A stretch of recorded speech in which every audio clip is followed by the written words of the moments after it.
were authorized by SPUSA on the 25th of October 2015. So it's a new group. Our vision is to have one voice. We want Africans and Caribbeans to have a voice, because if we have separate voices, then we are separated. We want a voice. That's why we come together to form a group. And our mission is to help ourselves in solidarity. Because an African per se is a person of communion. He wants to always be with others. He's not individualistic. He always wants to be together. So that's the culture we are trying to promote here. So we are here to do what? To manifest that culture. After identifying it, then we try to promote the culture we have. So that's our mission. As far as our objectives are concerned, let me just round it up. The first objective is support. We want to support each other, because man is not an island. We need each other. So we try to support each other. And you can't do that if you don't come together. Secondly, timely information. Students come in here from Africa and they need some information about immigration. And I would like to use this opportunity to thank Marie Martin. She's the mother of international students. Any problem you have in international affairs, she's always there to answer. So we try to form a liaison. We try to be together with her in that aspect. We try to form a dialogue, and we try to avoid individualism. Dialogue. At times we have conflict, but dialogue brings us back together. We try to collaborate in terms of jobs. Students come in here and look for permanent, for partial jobs, as student jobs. As a group, it's easier for us to help them get the jobs than if they were just alone. And finally, to celebrate occasions. Last week we celebrated the Black History Month. You see, it was possible because we were together. So we try to celebrate the good times and the difficult moments. The good times, if a nation is celebrating its Independence Day, we join to celebrate. If one of the students has a difficulty, we join in solidarity with the person. So this is just a summary of what the group is all about. It's all about communion, union, to be together for the common good. After having said this, let me move to introduce to you Nick, Canadian ambassador to South Sudan. Following his diplomatic postings in Mexico and Bogota, bienvenido. Muchas gracias. Nick Coghlan was the first resident Canadian diplomat posted in Khartoum. That was in 2000. This was at the height of the controversy surrounding the presence in Sudan of Canadian oil company Tilasman. Later, following postings in Cape Town and Islamabad, he was appointed head of office in Juba, South Sudan in 2012. In 2014, the status of the office was changed to embassy, so he became an ambassador. And Nick was appointed as Canadian's first resident ambassador to South Sudan. Among other responsibilities, Nick represents the IGAC Partners Forum on the Joint Monitoring and Evaluation Commission, the body charged with oversight of the implementation of the agreement on the resolution of the conflict in South Sudan. He was educated in Oxford University in the UK. He immigrated from the UK to Canada in 1981, before I was born. He's the author of 3 books, including Far in the West Sudan, which was published in 2005. When not on diplomatic posting, this is very interesting. I was talking with Madame Marie before this. He and his wife live on a small sailboat, so he loves that. It's his hobby. In the 80s, they circumvented the world. That is, they navigated the world by using their seaboat.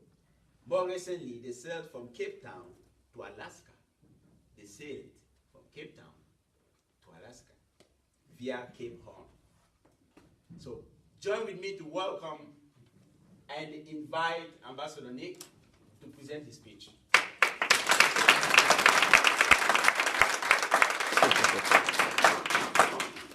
Thank you so much. Et évidemment, on parle français aussi. Si vous avez des questions, des commentaires après, enchanté. Mais je préfère continuer en anglais parce que ça fait 4 ans maintenant que je suis dans un milieu plutôt anglophone. J'ai un peu perdu l'habitude, mais évidemment, pas de problème. No problem if you wish to make comments or whatever in French. I really feel among friends, now they do say with friends there are 2 things you should not talk about, religion or politics. But I'm going to take the risk and talk about both. talk about a little bit about, I won't go into too much history. Many of you are from Africa, and as you know, there was a wave in Africa in the 50s and early 60s of many of the countries you're from became independent. Sudan became independent in 1956. It was a very peculiar arrangement before then. It was actually a condominium. That doesn't mean a little apartment block.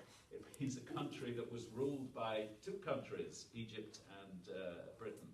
So anyway, independence was in 1956. But prior to that date, Britain, which was really the stronger of the two partners, had administered Sudan separately. They had administered the south quite separately from the north on what they described as cultural and historic grounds. And they actually drew a line. This was the south and this was the north. Different kind of administration. The term they used was separate development. Later that acquired negative connotations in Afrikaans that would come out as apartheid. And it was I have to say, even though I am from British origin, it was an excuse for underdevelopment of the south. Southern Sudan was hugely underdeveloped. At the time of independence and until really quite recently, there was only one secondary school in all of what is now South Sudan, Rubeck Boys School. It was a boys' school, there was no girls. So independence in 1956, almost immediately the country lurched into war. And there have been two major civil wars in Sudan since that period. The first war and then a gap of 10 years, and the second longer war from 1983 to 2005. And this second war culminated in what was called the CPA, the Comprehensive Peace Agreement, which allowed an interim period of 6 years, at the end of which the people of South Sudan would get to vote on whether they remained as part of the Greater Sudan or they separated. They voted to a tune of about 99% to separate. So South Sudan became independent, the world's newest country in 2011. Now, meanwhile, I'm just going to go back a little bit.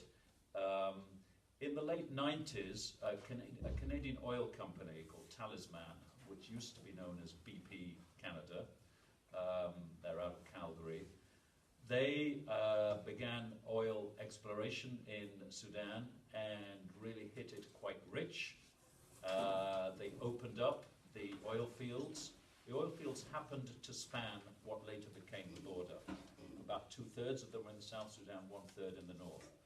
But the presence of the Canadian company was extremely controversial. This company was drilling while there was a civil war going on. And essentially the oil fields were right in the middle of the war. But the oil revenue was all going to one side, was all going to the Khartoum government, the central government.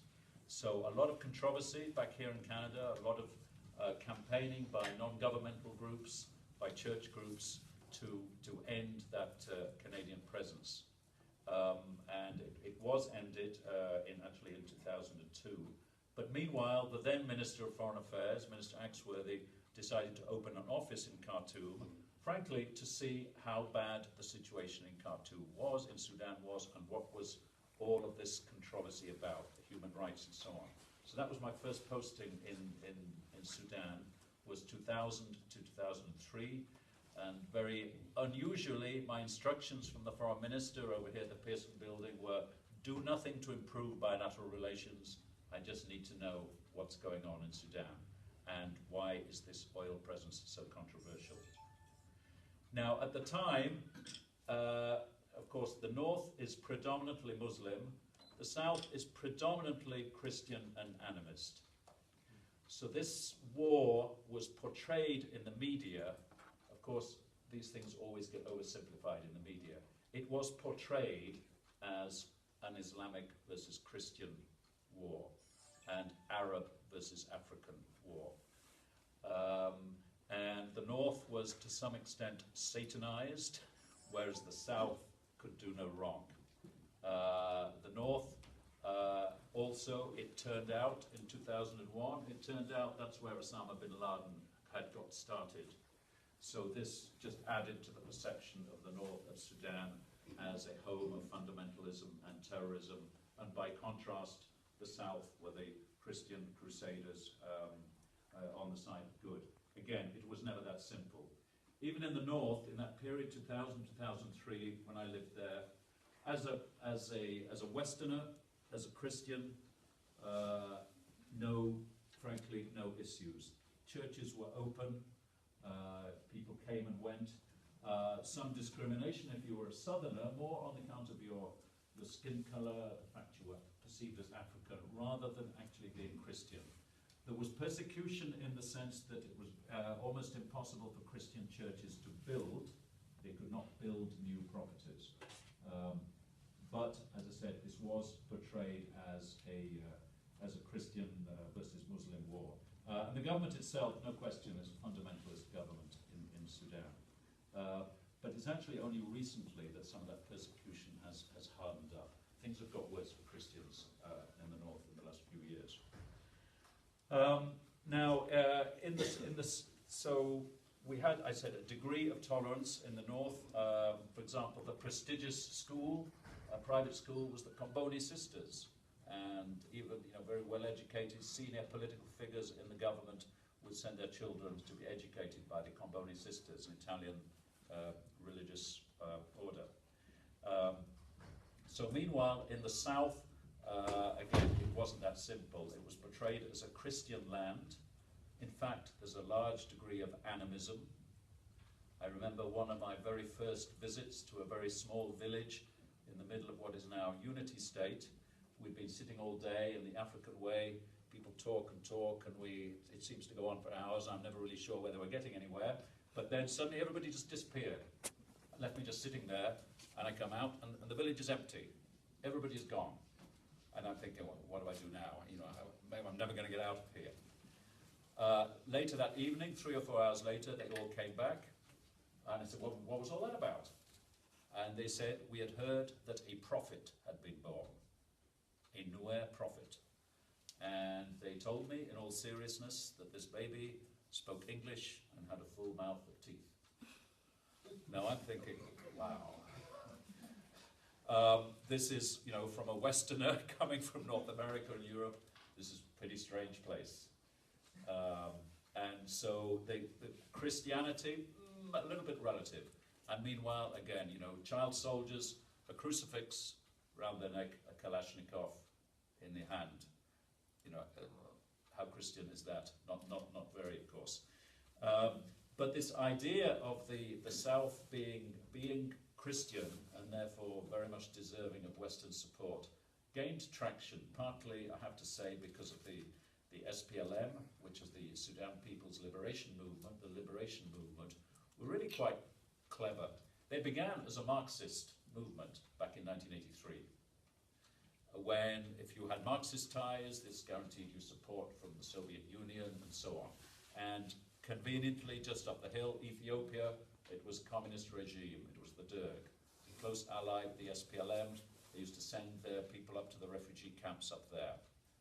The Derg collapsed, Soviet Union collapsed. Where's your main sponsor now? You then start to portray yourselves as more and more as Christian and as African, and there's one particularly very contentious issue, slavery. Now, the issue of slavery, there's no question slavery did, and possibly to some extent, exist in South Sudan. In terms of raiders coming down from the north into the south, kidnapping children and so on. Now, this slavery is a hugely emotional issue, particularly in the southern United States, as you can imagine. And as I said, there was some truth to it, but frankly, never on the scale it was portrayed. But the SPLM very cleverly cottoned on, first as a source of sympathy, political sympathy. If you're in the southern United States, there is no more powerful issue than slavery, and in the Baptist churches. So politically, the support in the US was huge for the SPLM, because the allegations of slavery, Islam, the Muslims in the north, there was Osama in the north, all of this. So huge Western sympathy developed for the SPLM. The SPLM, quite cynically, exploited the slavery question. They managed the Excellent initiative. People all from different countries. I'd just like also to take up what Taj said. You know, maybe one or two of you from Sudan or South Sudan.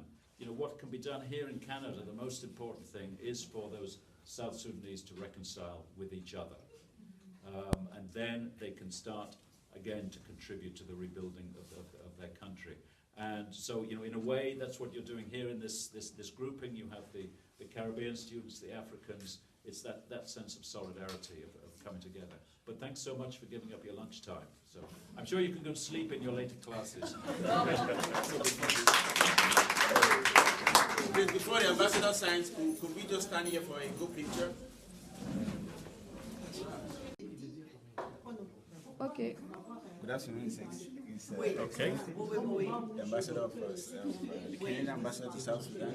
We want to thank you on behalf of the group. Thank you very much for having come. Mais ça c'est bizarre, quand vous avez soumis les Share with us bien your avant wonderful de experience in South Sudan.